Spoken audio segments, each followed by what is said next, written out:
When you become 18, you become always against marriage. But when you were 3 years of age, you were for marriage, your parents' marriage. So it is for you to consider whether you want to live a life where emotionally you're always looking out for somebody, or you settle it in a certain way so that you can use your intelligence and time to create something else.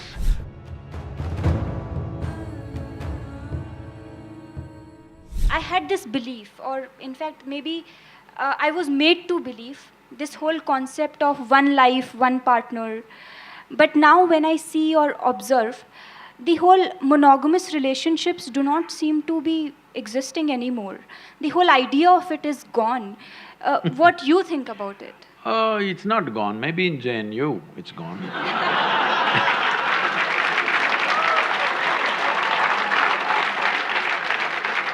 In the rest of the world, it's not really gone. Even if you go to United States where there seems to be so much promiscuity, even there, when people marry, they believe it's for life. But of course, 2 years later, life gets over. That's another matter, but when they get married, they believe it's for life. That's why they invest in the diamonds. They think it's a lifetime investment. They're putting on that, but unfortunately, for all kinds of things, relationships go wrong. And one reason they go wrong so easily is because people are meeting much later in their life. See, when people met much younger, when their personalities were not concretized, they met early, 17, 18, then two people became like one person very easily. Now they're meeting at 30. Now both are concretized, two concrete blocks. But I'm seeing young people, if they marry, they hang on. If people marry over 50 years of age, they hang on because they have again softened up, concrete is again. Between 30 and 50, it's a bit of a concrete block, strong persona. Now, friction happens. Well, if they are wise, they will find something beyond. Well, monogamy and polygamy or whatever kind of gamy, if you want to see, the important thing we need to understand is, we are all here, you and me are here. This means a man and woman came together some time ago. Maybe you think their parents, they don't love, they don't do sex, they don't do anything. Just because a priest uttered a mantra, you were born, probably. No, it's not like that. Somebody had a physical need, so they handle it through marriage, and we are here. When you become 18, you become always against marriage. But when you were 3 years of age, you were for marriage, your parents' marriage.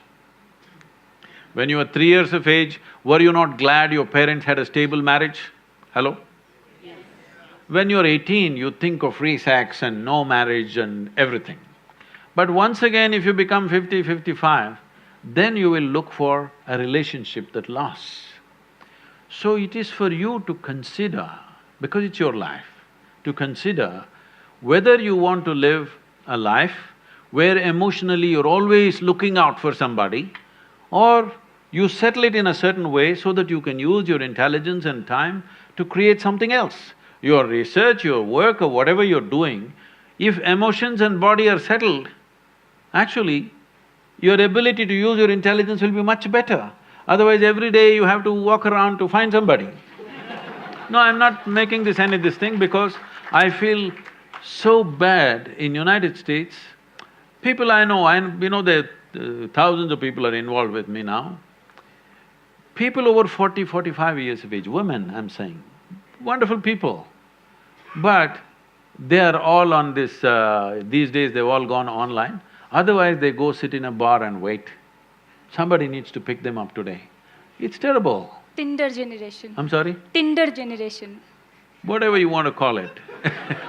When a woman at 45 should have been loved and respected in a proper atmosphere, now she's sitting there looking for some strange guy to come her way, and she's going to make the judgment in the next 10 minutes when he buys her a drink or a dinner or something.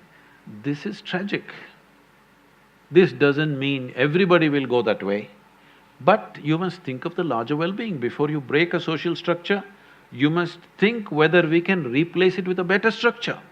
At any point in our life, let everybody understand this, whether it's a social structure or a political structure or a psychological setup in the society, whatever, before we break it, we must think through whether we have a better alternative system.